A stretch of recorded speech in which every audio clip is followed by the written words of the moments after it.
Good afternoon. Getting right down to business here. We're doing it live, doing more at 4 weekday afternoons, right after Guy Benson at 3, and just before the 790 KBC News Blitz with Randy Wang at 5.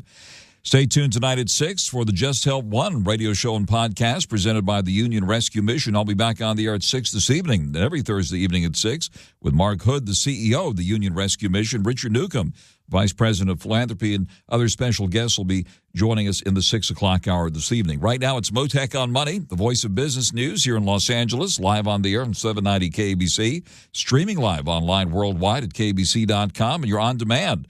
Mottek On Money podcast, kbc.com, Apple iTunes, YouTube, all your favorite podcast platforms. Coming in hot today, the latest reading on inflation at the wholesale level. The headline numbers showing that the gauge of wholesale inflation, which measures the prices paid to producers, rose 0.9% in the month of July. That was the highest number we've seen in 3 years and much higher than most economists had expected. Stock futures initially moved sharply lower on that news, but at the closing bell, the major averages ended the day mixed and little changed, with the S&P 500 managing a closing gain to another record high, a closing gain of just 2 points, good enough for a record close of 6,469. The Dow slipped 11, and the Nasdaq pulled back 2 points from its all-time high. Stocks wavered for much of the session today as the markets trimmed expectations of looser monetary policy following that hotter-than-expected producer price index number that came out. We also saw crypto pull back from record highs. Bitcoin, namely, moved to around 124,000 this week, an all-time high. Right now it's at around 118. And ETH, we can call it, as we heard the blessing given yesterday. Ethereum down to $14 at 4,519. It was much higher about 24 hours ago. On the geopolitical front, tomorrow's a big day with face-to-face talks between President Trump and Vladimir Putin. Will give the Russian president a chance to pitch his conditions for peace, among them for Ukraine to hand over swaths of its territory. According to the Wall Street Journal, Putin has long coveted the south and east of Ukraine, which his army has failed to fully occupy. President Trump has said that he would seek to negotiate a swap that would return some of the territory Russia occupies back to Ukraine without offering further details. This according to the Wall Street Journal. Another report today says the Trump administration is discussing the possibility of the U.S. government taking a financial stake in the troubled chip company Intel, according to people familiar with that situation, talking to the Wall Street Journal, in a deal that could advance the president's America First manufacturing agenda while relieving political pressure on Intel's chief executive Lip-Bu Tan. According to the Journal, the president discussed the idea, which is still in the early stages and could fall apart, during a meeting earlier this week at the White House with Tan. See Intel stock moving higher today of $1.64 at 23 and change. A ray of sunshine in the real estate business today with mortgage rates edging lower. In fact, hitting the lowest level of the year so far, offering some hope to prospective buyers who have been forced to the sidelines by elevated mortgage rates as well as near record high home prices. We'll talk more about mortgage rates and what's happening on the real estate scene later this hour with Jeff LAZERSON, the president of MortgageGrader.com, and an Orange County Register real estate columnist. Real estate and the painfully slow rebuilding of Los Angeles following the firestorms just over 7 months ago was the focus of an important forum this week organized by the Los Angeles Taxpayers Association. I'll discuss that and more with CHAO, the president of the LA Taxpayers Association. But first, on your money, the markets, the economy, and the whole works now. Joining us live, veteran market strategist Bryan Perry, editor of BryanPerryInvesting.com and author of the 25% Cash Machine. Bryan, thank you very much for joining us here on what's turned out to be yet another big week. Give us your view of this latest market action here. Thanks, Frank. Always great to be with you. We're in the middle of what is seasonally a tough month to make money, but the market is really relentless here. It's even despite this higher PPI number today. You still saw money gravitate toward the big AI trade, which has been on, since the bottom of April during the DeepSeek moment, and has since never looked back. So, tariffs are played a significant role in driving higher producer price. Report for July, as we saw today, rose by 0.9%, which is the largest jump since March of 2022, and well above the expected 0.2. So now we're running on an annual growth rate of around producer prices around 3.3%. And this is really starting to catch up with the market here a little bit. It's pushing up the cost of goods subject to import duties. And businesses initially absorbed most of this, Frank, some of these costs, but that buffer is starting to erode here, leading to more price increases showing up at the wholesale data level. So, hardest hit sectors include machinery, equipment, food, consumer electronics, and certainly transportation services. Also, wholesale vegetables are on the rise here too, because we import quite a bit of that particular product. With earnings season winding down, the most market participants they're looking for new bullish catalysts here, and that would really involve the economic calendar. And also what we did see was this last week, the NFIB business optimism report, which is a key number because it rose to 103.6 for July versus a reading of 98.6 for June. And this is a nicely, a good rise here because it's considered to be a barometer of business sentiment looking out the next 6 months. So I'm liking what I saw there. And again, we have NVIDIA earnings coming up here at the end of the month and Costco as well. So this is where, the earnings season will culminate. And then coming into September here, then you might have to see some back and filling here for the market here if the bond market doesn't cooperate. And if the Fed doesn't do anything at the end of September, they're kind of been put back into a corner here with today's number.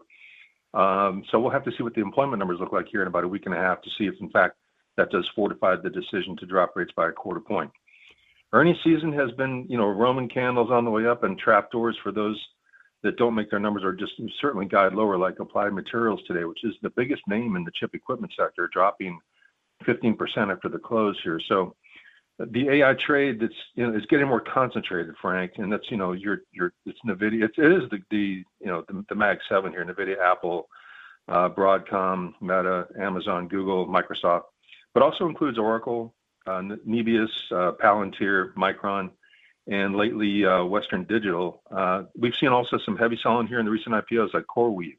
Their lockup was today, so there's that stock come down way off the high. And Circle, Fig is also another one that's replacing Adobe as the new go-to creation type of a name here. And Intel, like you mentioned, that's a big move by the government here to even imply that they want to take an investment into a large company that would certainly steer more onshoring here of chip production here. And then you've got this thing called the Gen Z stocks, which are very popular here, like Reddit and Robinhood and SoFi. Those are doing extremely well here. They're trading up near their highs here. But what I liked about today, most of all, is the release of these 13F filings here by all these major hedge funds. These big, vast pools of money here that are supposed to be smarter than most people in the room here. So, Berkshire Hathaway, they're buying, UNH and Nucor here. Bill Ackman of Pershing Square is adding to his Google and his Hilton and to his Hertz positions here. NVIDIA has their own portfolio, their own little hedge fund here. It's not so law, but the CoreWeave and Applied Digital and Nebius and ARM Holdings. David Tepper of Appaloosa, a very popular guy, adding to Delta and United and raising his stakes in NVIDIA, Taiwan Semi and Amazon. And then, so there's a lot to consider where the big money's flowing here. I'm seeing a lot of cross buying here in Amazon and things like Brookfield, symbol BN, and other names in this sector. So they are buying the big dips here on the big names, Frank. Terrific. You're live with Bryan Perry, veteran market strategist, BryanPerryInvesting.com, also author of the 25% Cash Machine. Thank you for that very thorough assessment, as always. And let's talk about this situation with Intel. One interesting story after another. The story here is the Trump administration discussing the possibility of the U.S. government taking a financial stake in Intel. This after the news earlier this week that President Trump has given his blessing to NVIDIA and AMD to sell chips to China, but the government would get a 15% cut of those sales. So some very interesting dynamics here with the White House involved. Yeah, I'm not a big fan of the government taking stakes in corporate America here, because then you start picking winners and losers here. So, they're exploring this government equity stake. It's aimed at boosting, like I said, domestic semiconductor manufacturing. This is a move that's tied to Intel's delayed Ohio chip facility that they were going to, they've had repeated setbacks in this. It's not projected to be operational in the early 2000s. Well, that's just way too slow for President Trump here. So, the stock is actually up almost 10% here in the aftermarket following the news of these discussions here, reflecting, optimism about a federal backing. The talks began, with the CEO, Lip-Bu Tan on August 11th, a couple of days ago, amid pressure that he was going to, just have to walk away from this. But I think, one, they want to keep an eye on the guy because he has some Chinese connections, apparently. But also, he's really smart. And I think that they also, you want to keep, the smartest guy in the room in the catbird seat that runs, a company the scale of Intel that can really bring a lot of muscle to the onshoring of chip manufacturing. So how it's going to be paid for, I don't have no idea what the arrangement is there. But, you've got, again, like you said, these 15% revenue sharing agreement with AMD and NVIDIA, and now this maybe this, purchase of whoever knows how many billions of dollars in Intel. I think that commingling of government interests into corporate America is not a really great long-term solution, but it's getting a lot of attention. Certainly. Let me ask you about crypto now. Just 24 hours ago, while we were on the air, Bitcoin hit an all-time high above 124,000. It's back to 118,000 here. So crypto is doing what they do. A lot of volatility there. Ethereum, which also popped in the last 24 hours, back to around 4,500. Doge at 22 cents. Solana, which was above 200 24 hours ago, now back at 191. What are your thoughts about this latest action in the crypto space with Bitcoin hitting a record high again this week? I like the price action, Frank. I think, it's going to get, continue to be, heavy breathing in the crypto space here. I think you want to be certainly using these opportunities when Bitcoin pulls back to initiate and add to positions here. Ethereum has me just completely perplexed. I'm not sure what that move is all about here because Solana is actually a better crypto for the same kind of function for its base case and its utility. But Ethereum is caught fire, and I won't argue the tape. The tape is definitely trending in favor. Looks like Ethereum may want to get up to 5,000 here. I wouldn't be surprised at all, especially with these other ETFs that have been launched here and they're just gobbling it up. As we talked about last week, these treasury ETFs where they're just, they're hoarding this stuff here and just, holding it as a long-term base case, for just higher storehouse of wealth as well as utility at some point in time. And this is all, got kicked in because of the regulatory environment here has really been heightened here. And certainly I'm watching Circle. Here's another name that came recently here, traded way up, and now it's pulling way back. And so these IPOs that are tied to crypto, we had another one come out here called Bullish, in the last couple of days here. I think it ran up to around 110. It's currently, I think, around about $75. But double your money on the first day, triple your money, and then so it's one of these where the environment is super hot right now, and there just seems to be no loss of appetite to jump into all things crypto. But I'd stay with the main game, and that is Bitcoin, because it's easy to not buy these other instruments properly and just get hammered on the second or third day of owning them. Whereas Bitcoin is ultimately a limited supply of coming out at some point, and that is the number one coin and crypto asset that's being accumulated by big money around the world.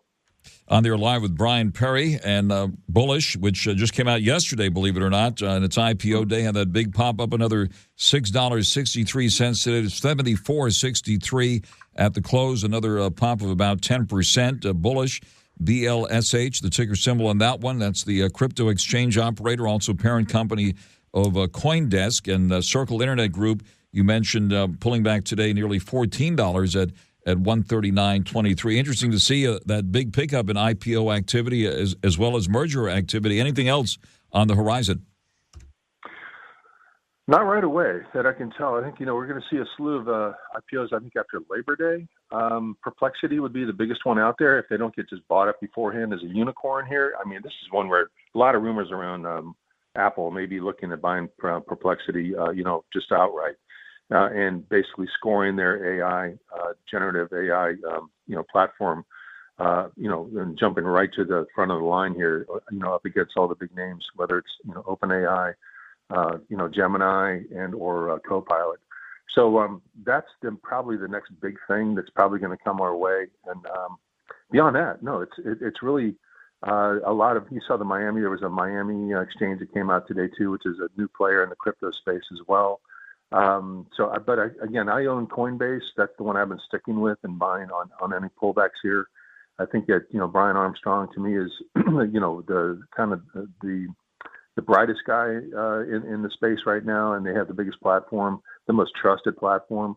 And I think that, the volume's just going to pick up. So I'd almost rather be in the picks and shovels game as opposed to just trying to buy the next, hot coin, Frank, because, Coinbase can move, at or more so than the coins itself in my view. At this point, Brian, let me ask you the big question here, and I'm always very thoughtful on this. Any specific places where you are putting money now and or taking it off the table? Well, you had some rotational stuff go on here in the last week and a half here. So you had, big pullbacks, and not big, but meaningful pullbacks in things like General Electric, GE, J.P. Morgan, Amazon is now on the it's making its way back up here, and again being bought across the board by hedge funds here. Tesla here looks like it wants to trade higher here, based upon Elon Musk talking about how the opportunity in the robotaxi, but also the humanoids, is the robots is just going to be a massive business. And for the first time, some European sales were higher month over month for Teslas. That was the first time in a long time here. So I think that Tesla looks like it wants to break out. Welltower, which is the largest and fastest growing healthcare assisted living and specialty facilities company.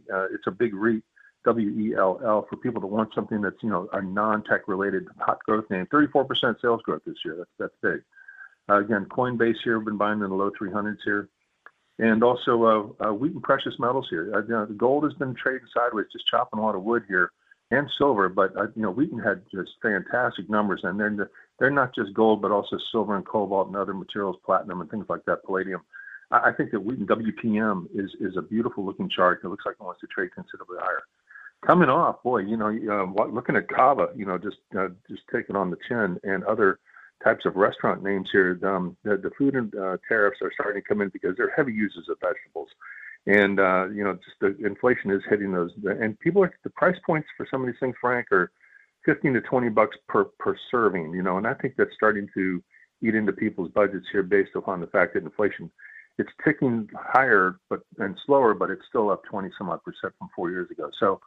I'm a better seller here of anything that's where, high labor and high input costs based upon consumer discretion.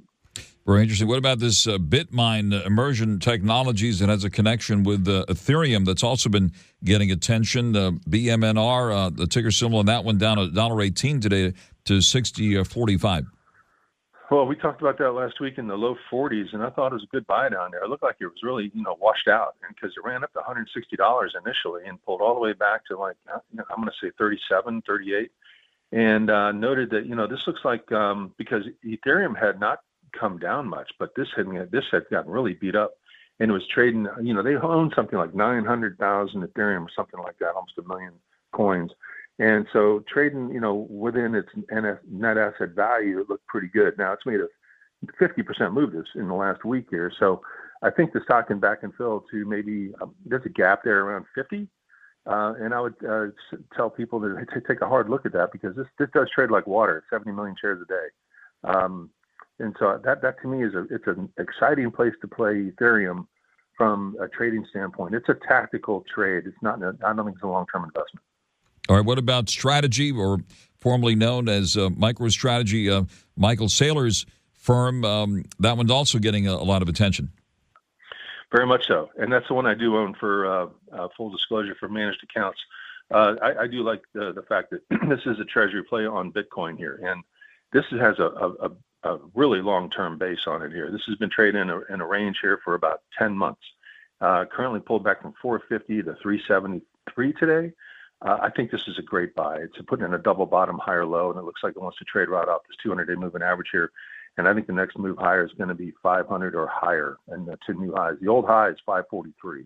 I think it has a clear shot to take that out in the next between now and the end of the year. Terrific. Veteran market strategist Brian Perry, editor of BrianPerryInvesting.com and author of the 25% Cash Machine. Brian, always great to have you with us here. Thank you very much for taking the call here live with us here this afternoon.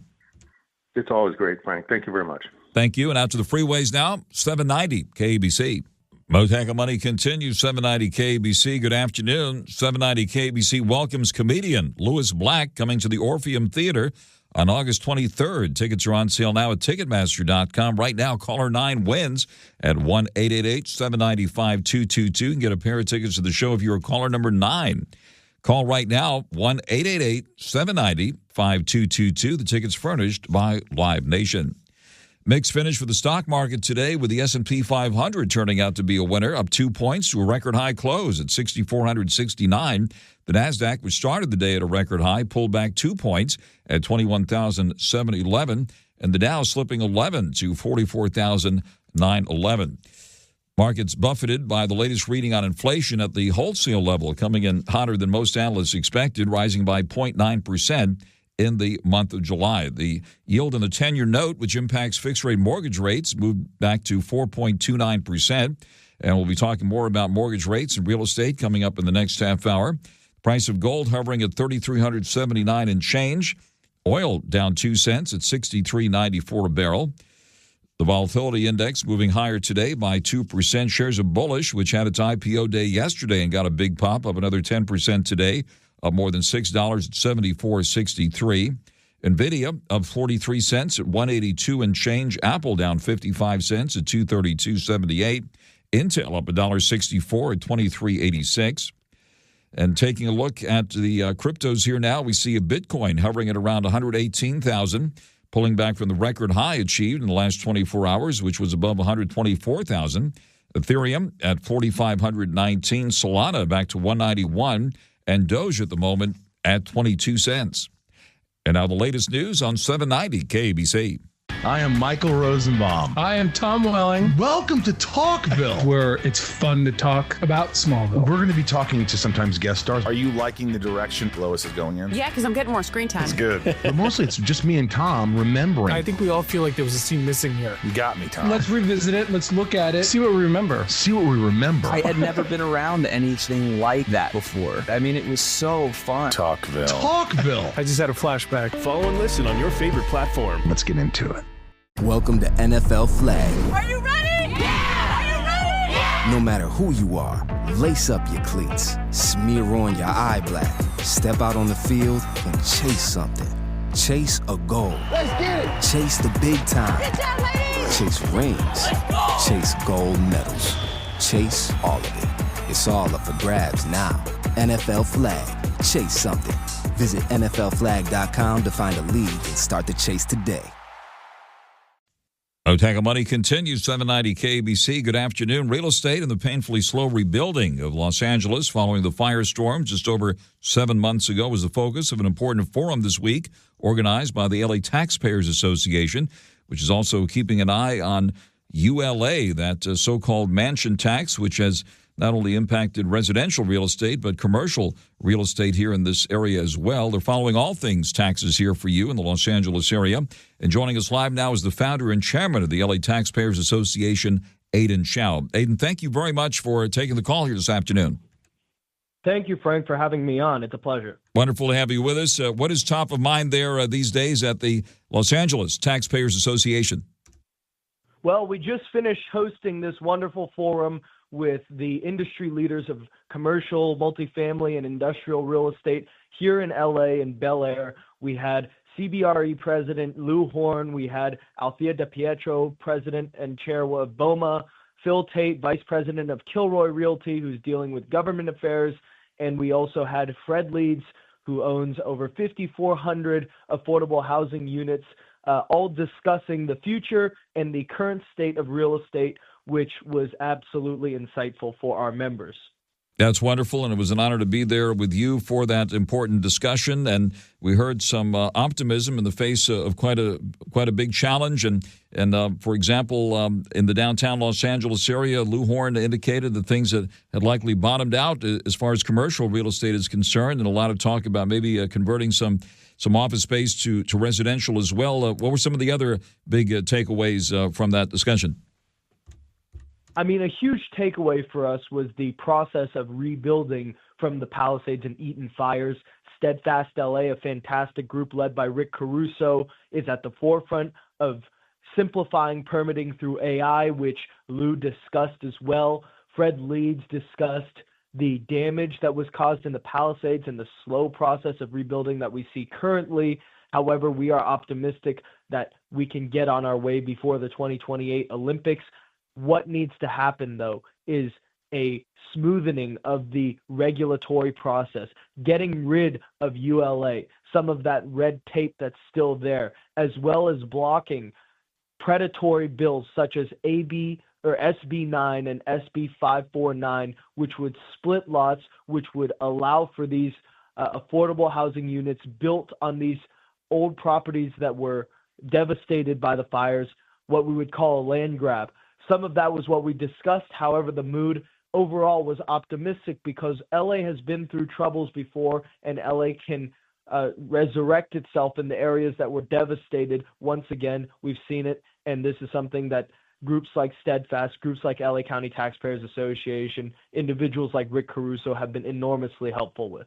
Certainly, and Steadfast LA has really taken the lead in a lot of these efforts, and really a very important initiative at the moment in the rebuilding of the Palisades of Malibu as well as Altadena. We also got an important update from Keith Fromm, the prominent attorney here in Los Angeles, related to the legal challenge on ULA. Can you give us an update on where things stand with that? Certainly.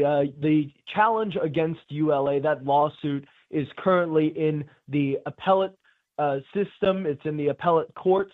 What we're seeing is a new angle of attack by our attorney, Keith Fromm, who is on LA County Taxpayers Association's board, discussing that this money, aside from the $150 million that was spent by Mayor Bass, cannot be spent due to the fact that it was collected in a way that violates the Fannie Mae and Freddie Mac rules. So what you're looking at is a smaller than anticipated amount of money collected because of the chilling effect on the market, followed by the doubt of whether or not we can even spend ULA cash. So ULA has been a misrepresentation hidden behind a mansion tax, which is the least of LA real estate's concerns because we're getting hit really hard on the commercial front. And right now we don't even know if this misguided initiative is even working in practice. It's not. Yep, so-called mansion tax with many unintended consequences. I know you're following everything tax-related here that impacts Mr. and Mrs. Southern California, and that includes Democrats as well as Republicans. Everyone is a taxpayer here. What are some of the other legislative priorities and other things on your radar screen? Well, we were really lucky to have District Attorney Nathan Hochman come by. The cost of crime is a huge issue that we need to deal with before 2028's Olympics. Crime, illegal street takeovers is something we're paying close attention to as it has an impact on that downtown commercial area. Something else we're paying attention to right now is the use of funds related to the LA Homelessness Services Authority, which has now been shut down because of the misguided use of funds. So those are all sort of related topics related to taxpayer dollars as well as the cost of living here in LA, aside from the housing crisis, aside from the fire, aside from real estate, that we really take a look at and pay attention to here at LA Tax. All right, and of course we pay very high gas taxes here too, and with refinery closures and fuel costs still very much top of mind for a lot of people, we're watching those taxes tick higher, it seems, every year. Yeah, I mean, they ticked higher about 7% this year. They are extremely regressive. They're hitting low-income and middle-income Californians the most, and we can't afford to lose two refineries like what's going to happen under the governor's leadership or lack thereof right now on this front. He wants to backtrack and talk about how he was never intending to shut down these refineries, but that's what his environmental agenda leads to. And we can't sustain that because this is going to lead to a regressive effect on Californians that will hurt the people who cannot already afford to live here the most. All right, and then this rebuilding process could lead to even higher taxes, right? What's on the drawing board here as far as the possible costs of this horrific disaster here and the potential impact on taxpayers? Well, we discussed this at our forum. The cost of rebuilding would be around $600 per square foot, which is going to be one of the highest building costs that LA's seen. Another issue that we have right now is the time that it takes. The more time that it takes, the more people have to bleed in terms of getting back to the old economy, getting back to where they once were able to have their business and their client bases. That is an extreme issue for us right now that we're paying a close look at, is the timing of all of this rebuilding. In addition to the lot splitting and the taxes and whatnot, we're really looking at everyday lives. And that's what's being impacted, as this is, a very slow moving process right now, which we're trying to change. Right, and I think in Sacramento they're talking about some other new taxes, a statewide property tax surcharge on second homes and vacant residential properties. That's another one, right?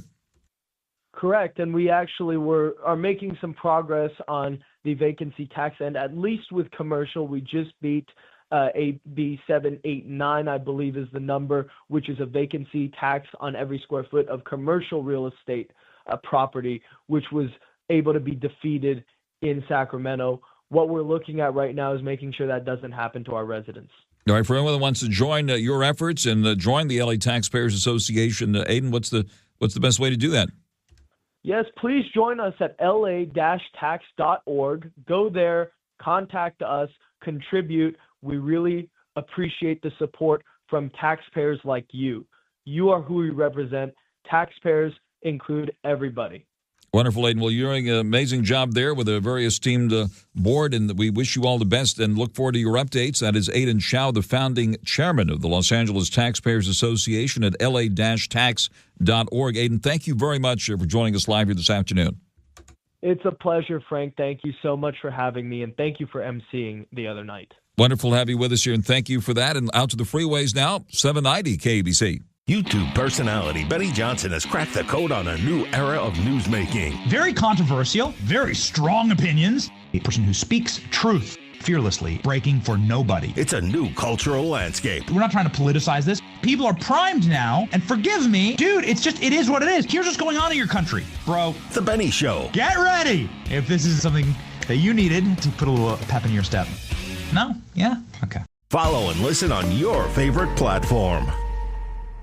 Mottek On Money continues, 790 KABC. Good afternoon. See a ray of sunshine today in the real estate business. Mortgage rates have edged lower. In fact, now at the lowest level we've seen so far this year. This adding some hope to prospective buyers out there who have been forced to the sidelines by high mortgage rates and at or near record high home prices. Let's bring in Jeff LAZERSON now, the president of MortgageGrader.com and also Orange County Register real estate columnist. Jeff, thank you very much for taking the call here this afternoon. Thanks, Frank, for having me. Wonderful to have you with us. Yeah, right. What about those rates here right off the bat? I'm so excited. The Freddie Mac 30-year fixed rate is at 6.58%. It hasn't been this low since October of 24, so that was 10 months ago.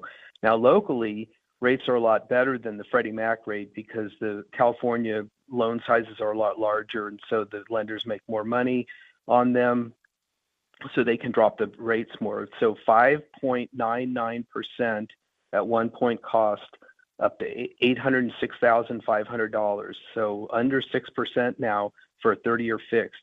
The 15-year fixed is at 5.25%.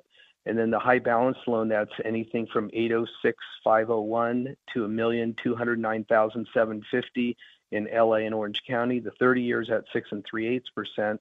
The 15-year is at 5 5/8%. Jumbo loans, anything over $1,209,750, it's at 6 3/8%, and ARMs are coming back into vogue, 5.5% for a 5-year ARM. On the live with Jeff LAZERSON with MortgageGrader.com. ARM, of course, is adjustable rate mortgage. Tell us more about the ARMs and what's available nowadays.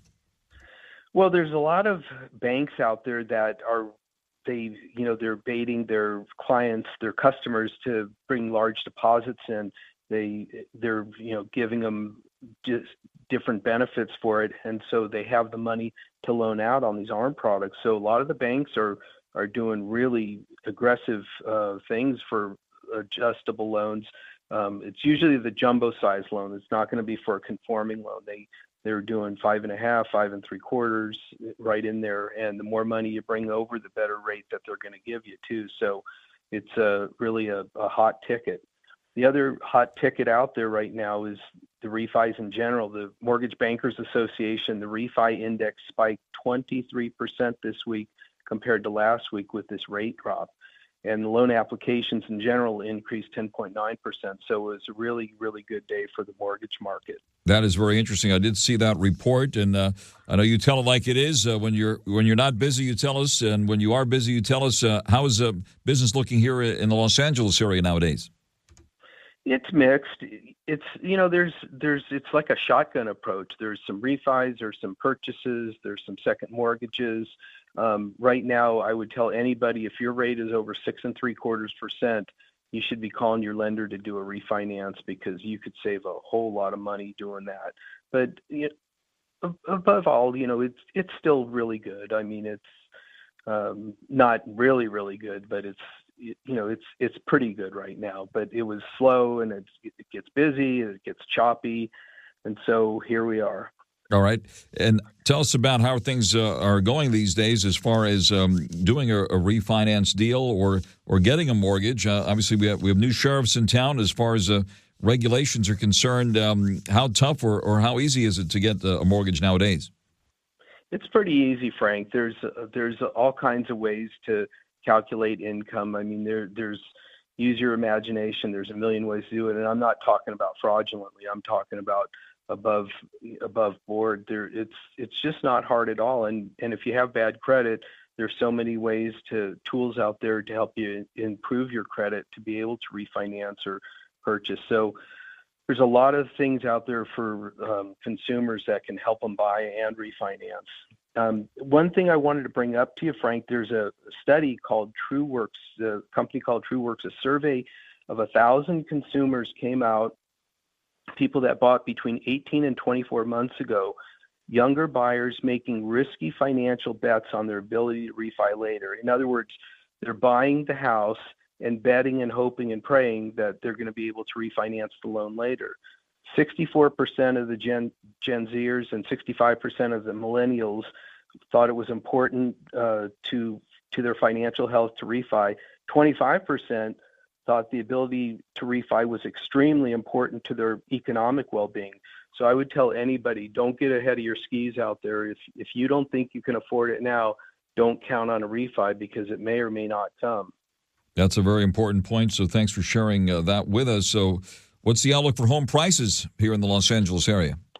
They're going to keep going up, Frank. The volume of sales is way down, but those nice properties, the turnkey properties, they're still getting multiple offers. They're selling over asking price.